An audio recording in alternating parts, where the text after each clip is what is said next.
Hi, today's subject is 8 ways to crank up your workouts. We all experience sticking points in our training, the results being we don't feel as if we're progressing. So here are some tips that will propel you forward. Number 1, emphasize the negative when moving weight. In other words, count 4 to 6 seconds on the negative portion of each repetition. For example, bicep curls, lower the weight 4 to 6 seconds on the way down.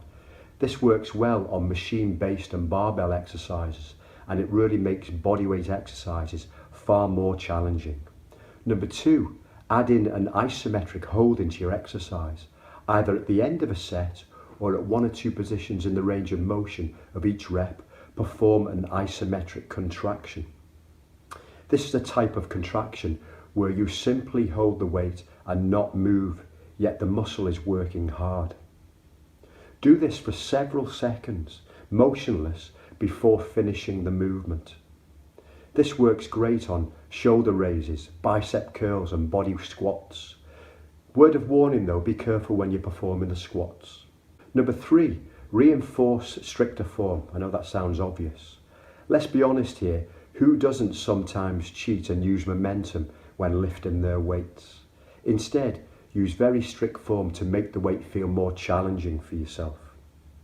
This works well on bicep curls, push-ups, lat pull-downs and various types of rows. It seems obvious, but you'd be surprised about how many people overlook form as a way to benefit their workout results. Number 4, implement a full range of motion.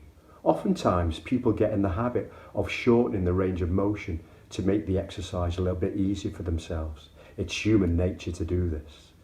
If the weight seems light, perform a full range of motion of the exercise while keeping safety and biomechanics in mind. This works well on pull-ups, bench press, flies, curls, lunges and squats. Number 5, this may seem obvious, but add manual resistance. If the weight is light, you can add in your own resistance. Instead of helping ease off the weight, you're applying more weight. Apply some extra weight to the bar, your dumbbells, your body, or even the limb that you're moving. If you've never done this before, you'll be surprised how much this will feel a bit more of a challenge and add difficulty to the exercise. This works well on machines, barbells and body weight exercises. Number 6, stand on one leg or narrow the base of support. If it's a standing exercise you're doing, put your feet together or even stand on one leg to challenge your stability. Of course, keep safety in mind too, as well as the overall goal of the exercise. At the same time, don't make it just about balance. If your goal is to build strength or increase muscular size with an exercise, but you make the lift so unstable it becomes a challenge just to balance, then you're obviously being counterproductive. Number 7, perform 1 1/4 reps.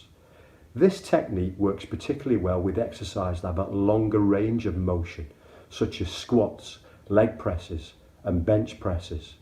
To incorporate this technique, perform the eccentric phase and lift the weight just 1/4 of the range of motion, and then return to the starting position and perform a full range of motion on the concentric exercise. As an example, if you squat down all the way, squat up just 1/4 of the way, squat back down again, then stand all the way up. A set of 10 of these reps is considerably tougher than a traditional set of 10 reps. Number 8, perform partials at the end of the exercise that you're doing.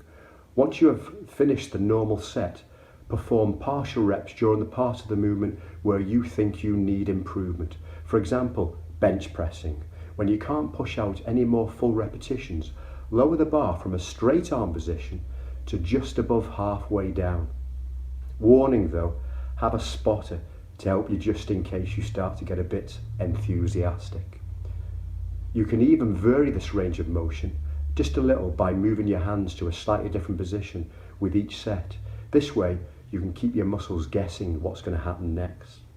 That concludes today's message. If you would like my guidance to ensure you're taking the right action to help you reach your goals, simply click on the link where you'll find out more about having the right plan in place and taking action on that plan. Bye for now.